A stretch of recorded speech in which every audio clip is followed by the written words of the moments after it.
Assalamualaikum warahmatullahi wabarakatuh. Berjumpa kembali di channel Ibeng Bae, sebuah channel yang menghadirkan tentang materi-materi matematika yang dimulai dari dasar-dasar dan kemudian ada juga yang diawali dengan trik cepat dan trik mudah agar bisa menyelesaikan soal matematika yang terkesan ekstrim, sulit dan menyeramkan menjadi lebih mudah dan dapat dikerjakan dengan cepat. Pada kesempatan kali ini saya akan coba menghadirkan materi tentang persamaan linear satu variabel. Tentunya dimulai dari yang paling dasar terlebih dahulu, karena ini dipakai untuk melengkapi tugas daring bagi siswa-siswi kelas 10 untuk tingkat SMA. Untuk persamaan linear satu variabel, itu bentuk umumnya adalah AX ditambah B sama dengan C. Perhatikan ya, jangan sampai bingung. Bentuk umum itu adalah bentuk yang bisa dipakai untuk keseluruhan persamaan linear satu variabel dengan catatan di sini A, B, C-nya adalah konstanta, sedangkan A-nya tidak boleh sama dengan 0. Kenapa tidak boleh sama dengan 0? Karena apabila A-nya 0, maka X-nya pun akan hilang. Sedangkan di sini X adalah variabel. Apa itu variabel? Variabel itu adalah sebuah simbol yang memuat suatu kuantitas dalam matematika. Itu namanya variabel. Sedangkan kalau B-nya 0, masih bisakah disebut sebagai persamaan linear satu variabel? Masih bisa, karena di sini masih memuat variabel X. Sedangkan kalau C-nya 0, apakah masih bisa disebut sebagai persamaan linear satu variabel? Masih bisa, karena di sini masih ada variabel satu. Persamaan masih ada variabel 1 di sini, X. Kemudian setelah kita tahu bentuk umumnya, apa itu sebenarnya persamaan linear satu variabel? Ada kata-kata linear, ada kata-kata satu variabel. Satu variabel di sini berarti X-nya atau simbol hanya ada satu. Kalau ada X, ada Y, nanti berarti menjadi dua variabel. Di sini materinya memang hanya seputar satu variabel. Jadi di sini hanya ada X satu variabel saja. Linear artinya berarti pangkat tertingginya adalah 1, X ini. X ini sebenarnya memiliki pangkat, yaitu pangkat 1 di sini. Kalau dia lebih dari 1 biasanya ditulis.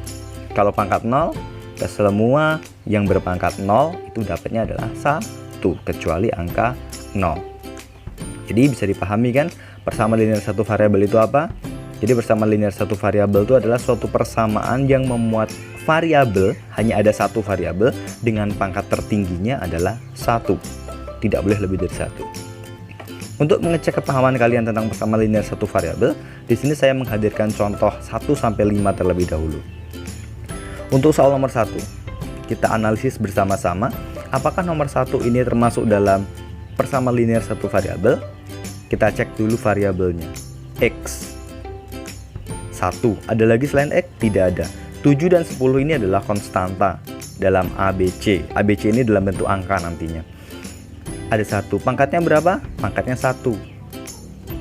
Ada selain itu? Tidak ada lagi. Berarti nomor 1 itu adalah persamaan linear satu variabel. Nomor 2, kita cek. Variabelnya ada berapa? Kita cek. Ada X, ada Y. Berarti ada dua variabelnya. Padahal di sini kita hanya menguji persamaan linear satu variabel. Berarti di sini persamaan linear dua variabel, bukan satu variabel. Yang ketiga, apakah ada lebih dari satu variabel? Tidak ada, hanya ada satu variabelnya. Oh, berarti ini mungkin persamaan linear satu variabel. Kita cek. Linear itu artinya adalah pangkat tertingginya 1, sedangkan di sini pangkatnya adalah 2. Berarti ini persamaan kuadrat namanya. Berarti ini bukan persamaan linear. Yang ketiga, apakah ini disebut sebagai persamaan linear satu variabel? Cek variabelnya. Hanya ada 1, pangkat tertingginya juga 1. Oh, ini benar. Persamaan linear satu variabel. Selanjutnya, nomor 5. Loh, sekarang kok jadi Y bukan X lagi? Apakah ini termasuk salah satu persamaan linear satu variabel? Iya, variabel itu adalah suatu simbol. Simbol itu diambil dari biasanya huruf dari A sampai Z. boleh menggunakan salah satunya. Boleh X, Y, Z, atau lebih dari itu. Jadi kalau di sini menggunakan Y, apakah disebut sebagai persamaan linear salah satu variabel? Iya, termasuk dalam satu variabel. Bagaimana? Sudah paham tentang persamaan linear satu variabel? Oke, setelah kalian memahami tentang persamaan linear satu variabel, di sini kalian diminta untuk menentukan himpunan penyelesaian atau nilai yang memenuhi apabila disubstitusikan ke variabel tersebut. Perhatikan, soal nomor 1 saya buat tipe yang paling sederhana sekali. Tipe yang kedua, nomor 2, yang B. Di sini saya buat 2 suku X-nya. Yang ketiga saya buat 3 dalam kurung-kurung. Yang keempat saya bentuk dalam menjadi pecahan. Tentunya levelnya lebih naik lagi. Yang kelima atau yang E, bentuknya malah yang saya buat pecahan. Sedangkan yang F saya buat penyebutnya dalam bentuk variabel. Gimana cara mengerjakannya? Tetap pantangi di channel ini. Setelah ini saya akan bahas lebih lanjut dari A sampai F. Kalau ada yang tidak jelas, tanyakan di komentar ya. Kita akan mengerjakan soal nomor 1 atau yang A. 3x dikurang 7 sama dengan 14. Paham kan bagaimana cara mengerjakannya? Kita tulis 3x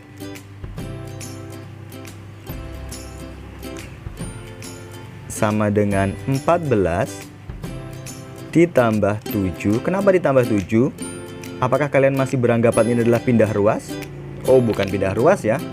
Kalau kalian beranggapan pindah ruas, cek dulu pemahaman kalian tentang matematika. Nanti setelah ini saya ajarkan. 3x sama dengan 14 ditambah 7 berapa?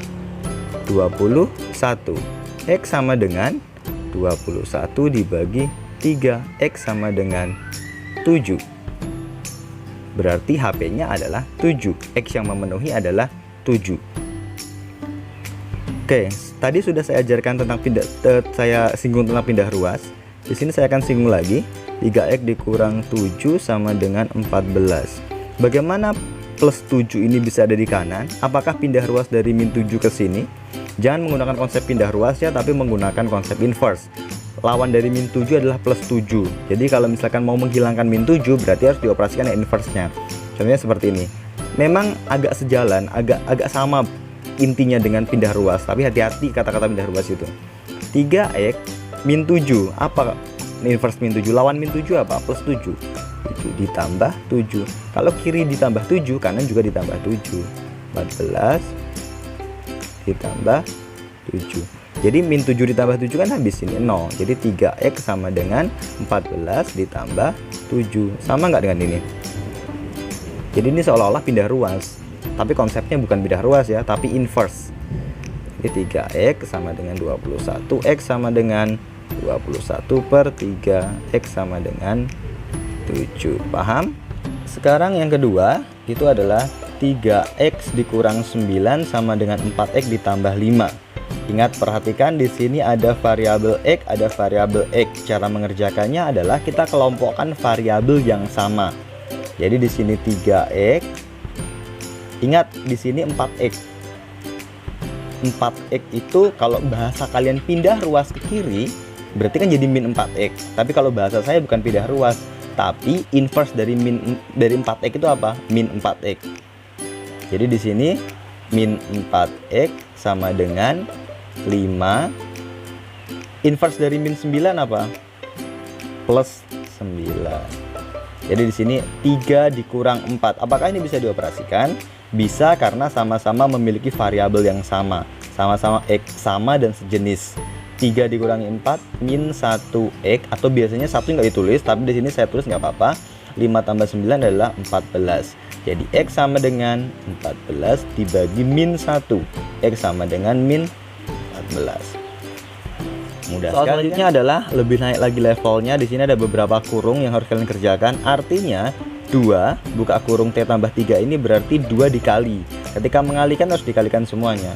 2 dikali T dan 2 dikali 3. 2 dikali T 2T. 2 dikali plus 3 menjadi plus 6. Sebelum mengalihkan angkanya, kalikan dulu tandanya. 2 ini artinya adalah plus. Jadi plus 2 dikali plus 3 dapatnya plus 6. Sama dengan, ini kalikan juga, 5 kali T menjadi 5T. 5 plus ini dikali min 5 kali 1 5. Ini juga dikalikan, perhatikan, hati-hati mengalikan 7 karena di sini 7 depannya adalah min. Jadi min ini punyanya 7. Jadi min 7 kali T menjadi min 7T. Min kali min jadi plus 7 kali 3 21. Sekarang kita kelompokkan keseluruhan variabel yang sama. Variabel pertama adalah 2T, variabel kedua 5T, suku yang ketiga adalah 7T yang variabelnya sama. Kita kelompokkan di ruas kiri 2T, ini 5T di ruas kanan. Kalau kita mau kelompokkan di ruas kiri berarti inverse dari 5T, ini plus berarti menjadi min 5T. Ini min 7T menjadi plus 7T. Kalau bahasa kalian tuh biasanya pindah ruas dari plus 5 jadi min 5, jadi min 7 ke plus 7 seperti itu. Yang di ruas kanan ada min 5 ini, kemudian plus 21, kemudian ini plus 6. Dia di ruas kanan menjadi inverse dari plus 6 apa, atau pindah ruas kalian lah. Min 6 plus 6 jadi min 6, sehingga di sini menjadi 2 dikurangi 5 min 3, min 3 tambah 7 adalah 4T sama dengan min 5 ditambah 21, itu dapatnya adalah 16. 16 dikurangi 6 adalah 10. Jadi T sama dengan 10 per 4, atau sama-sama disederhanakan, sama-sama dibagi 2 menjadi 5 per 2 jawabannya. Oke, lanjut ke yang poin D. Kita akan coba mengerjakan dengan naik level sedikit. Di sini bentuk koefisiennya adalah pecahan 3/4. Ada juga yang tidak, ada pecahan lagi, ada pecahan lagi. Jadi fokus kita adalah di pecahan. Kita cek penyebutnya 4 3 2. 4 3 2 memiliki KPK berapa? KPK nya 4 3 2, KPK nya adalah 12. Sehingga ruas kiri dan ruas kanan semuanya dikalikan saja dengan 12.